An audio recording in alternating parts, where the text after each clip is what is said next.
Hello दोस्तों, आज मैं आप लोगों के लिए डबल डोर रेफ्रिजरेटर की डिफ्रॉस्ट टाइमर के ऊपर एक वीडियो लेकर आया हूं। ये गोदरेज कंपनी का डिफ्रॉस्ट टाइमर है। ये टाइमर के अंदर क्या है, कैसे काम करते हैं और इसका कौन सा पिन में कौन सा कनेक्शन रहते हैं, इसके पूरे डिटेल्स मैं आज मेरे वीडियो में आप लोगों को देने वाला हूं। और ये है बायोमेटल थर्मिस्टर। इसका क्या फंक्शन है मैं आगे जाकर आप लोगों को बताऊंगा। आप लोग मेरे चैनल दीप मल्टीटेक के साथ रह के ये वीडियो को अंत तक देखिए। चलिए वीडियो को शुरू करते हैं। दोस्तों, ये वीडियो अगर आप लोगों को पसंद आए तो वीडियो के लिए जरूर एक लाइक और एक अच्छे सा कमेंट कर देना। दोस्तों, ये गोदरेज कंपनी का डिफ्रॉस्ट टाइमर है। अलग अलग कंपनी का डिफ्रॉस्ट टाइमर थोड़ा अलग अलग देखने में होते हैं। इसका जो पिन कनेक्शन है वो भी देखने में थोड़ा अलग अलग होते हैं, लेकिन हर एक टाइमर एक ही तरह से काम करते हैं। इसमें 4 कनेक्शन पिन है। दोस्तों, इसका एक नंबर पिन अलग से दिखाई दे रहे हैं, ये न्यूट्रल का पिन है। और इन दोनों के बीच में 3 नंबर पिन दिखाई दे रहे हैं, इसे फेज सप्लाई दिए जाते हैं। 1 नंबर न्यूट्रल, 3 नंबर फेज।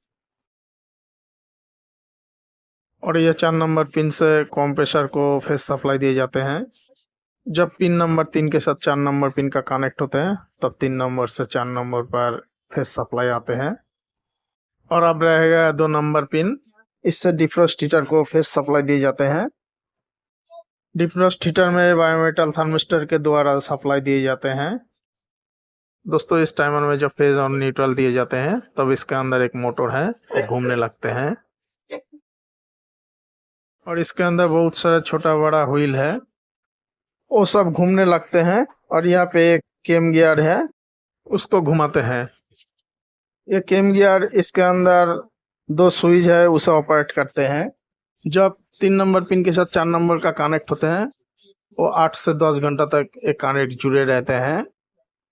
ये 8 से 10 घंटे तक ऐसे घूमते घूमते घूमते घूमते इसके अंदर जो 2 स्विच है, एक ऑन हो जाते हैं और एक ऑफ हो जाते हैं। यहाँ पे आपको एक साउंड सुनाई देगा। एक गियर जब इस पोजीशन पे आएगा तब इसके 2 नंबर पिन के साथ 3 नंबर पिन के कनेक्ट होगा और 3 नंबर पिन के साथ 4 नंबर पिन के कनेक्शन छूट जाएगा। जैसा आपको रिले के अंदर देखने को मिलते हैं, एक के साथ कनेक्ट जोड़ते हैं तो दूसरे के साथ कनेक्ट छूट जाते हैं। लेकिन यहाँ पर टाइमिंग के मुताबिक वो स्विचिंग चेंज होते हैं, इसलिए इसके अंदर एक केम गियर दिया गया है। एकदम परफेक्ट टाइम पर वो स्विच को ऑपरेट करते हैं। अब यहाँ पर देखिए, मैंने इसे मैनुअली केम गियर को घुमा के स्विचिंग को चेंज किए हैं। यहाँ पर मल्टीमीटर का तरफ ध्यान दीजिए। अभी आपको 2 नंबर पिन से 3 नंबर पिन का कनेक्ट मिलेगा। ये कंडीशन में आपको 2 नंबर पिन पर हीटर के सप्लाई मिलेगा। ये हीटर रेफ्रिजरेटर के अंदर कूलिंग सेक्शन में जमे हुए बर्फ को गलाने के काम करते हैं। इस टाइम पे कंप्रेसर का सप्लाई बंद हो जाते हैं। अब फिर से मैंने इसका केम गियर को घुमा दिए हैं। अभी आपको यहाँ पर 3 नंबर और 4 नंबर पिन में कांटेक्ट मिलेगा। इस पोजीशन में आपको कंप्रेसर में सप्लाई मिलेगा और हीटर के सप्लाई बंद हो जाएगा।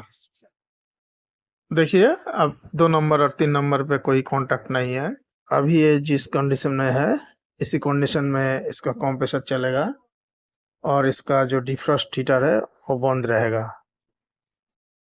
अब चलिए दोस्तों, इसे खोल के देखते हैं इसका अंदर क्या क्या है और कैसे काम करते हैं। यहाँ पर 1 2 3 4 लॉक है। ये चारों लॉक को एक साथ खोलना है।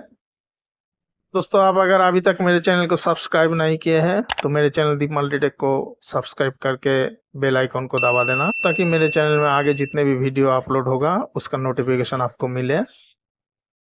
ये देखिए दोस्तों, इसे मैंने खोल दिए हैं। दोस्तों, ये है केम गियर।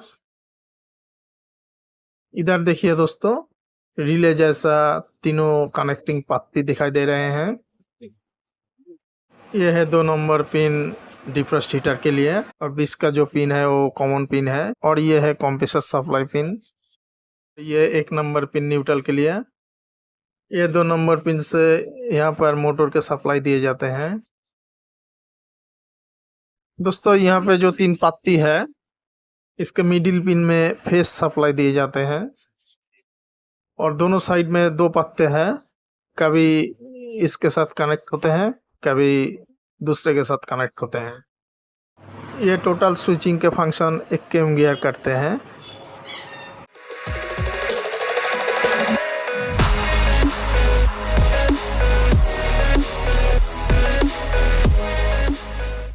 यहाँ से इसका मोटर को फेस सप्लाई दिया जाता है और इस पिन से न्यूट्रल सप्लाई दिए जाते हैं। ये है वो कैम गियर। इस कैम गियर को अच्छी तरह से देखिए, इधर थिकनेस कम है और इधर थिकनेस देखिए ज़्यादा है।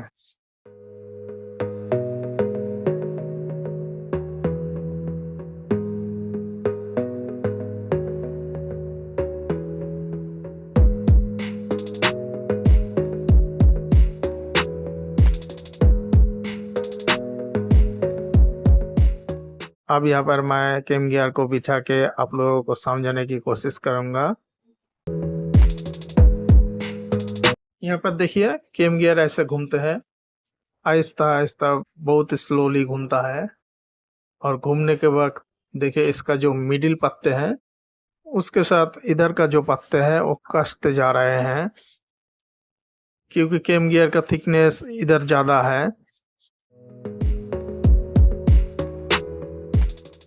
अब देखिए इधर का पत्ती से मिडिल पत्ती का कनेक्शन छूट गए हैं और मिडिल पत्ती से उधर का पत्ती का कनेक्ट जुड़ चुके हैं।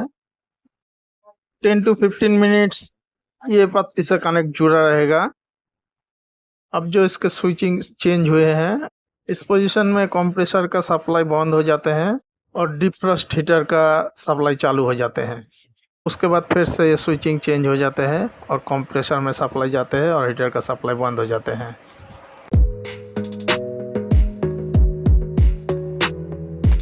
अब मैं इस कैम गियर का पोजीशन थोड़ा चेंज करते हैं।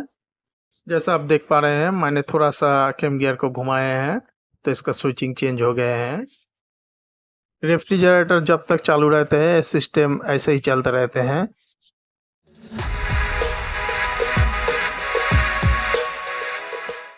अब चलिए देखते हैं इसका मोटर कैसे इस कैम गियर को घुमाते हैं। इसके अंदर मोटर और बहुत सारे व्हील्स के फंक्शन है।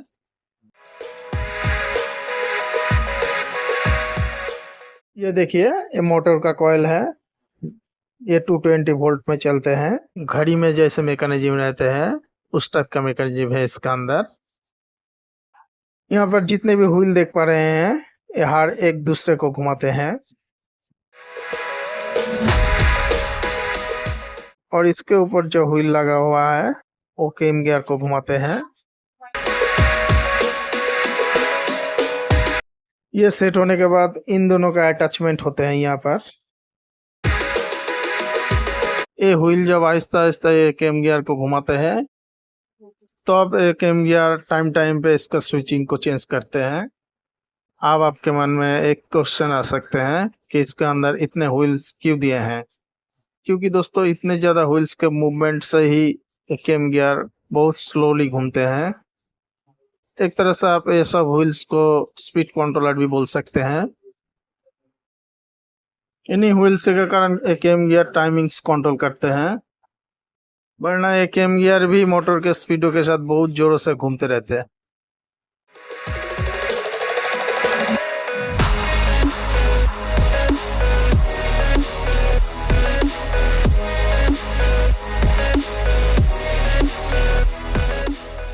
ये आप सेट हो गए हैं।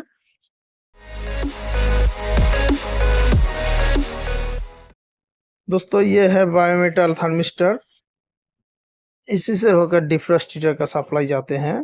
दोस्तों रेफ्रिजरेटर के अंदर जब -5 डिग्री टेम्परेचर होते हैं तब ये बायोमेटल थर्मिस्टर ऑन हो जाते हैं और तभी इसका हीटर लैंप पे सप्लाई जाते हैं और ये हीटर कूलिंग सेक्शन के अंदर जितने भी बर्फ जमे रहते हैं उसे गलाने का काम करते हैं और तब इसके फ्रीजर के अंदर टेम्परेचर हाई हो जाते हैं और तभी ये बायोमेटल थर्मिस्टर फिर से ऑफ हो जाती है।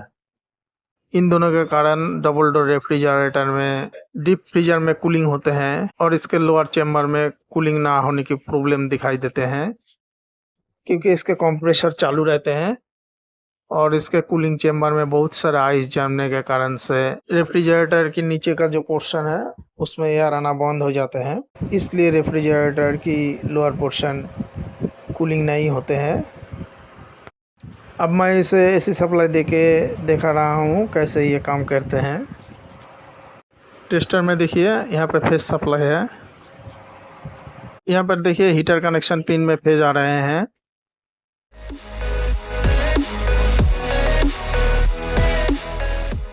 अभी ये केम गियर देखिए ये पोजीशन पे है। अब इसको थोड़ा घुमाते हैं। अभी देखिएगा इसका स्विच चेंज हो गए हैं। इधर देखिए फेज आना बंद हो गए हैं और इधर देखिए कंप्रेसर के कनेक्शन के पिन में फेज आ गए हैं। इस पिन से कंप्रेसर को सप्लाई दिए जाते हैं। दोस्तों मेरे चैनल दीप मल्टीटेक में ये वीडियो देखने के लिए आप सभी व्यूअर्स को दीप मल्टीटेक की तरफ से थैंक यू, धन्यवाद। फिर और कोई वीडियो लेकर आएंगे, तब तक के लिए चलते हैं।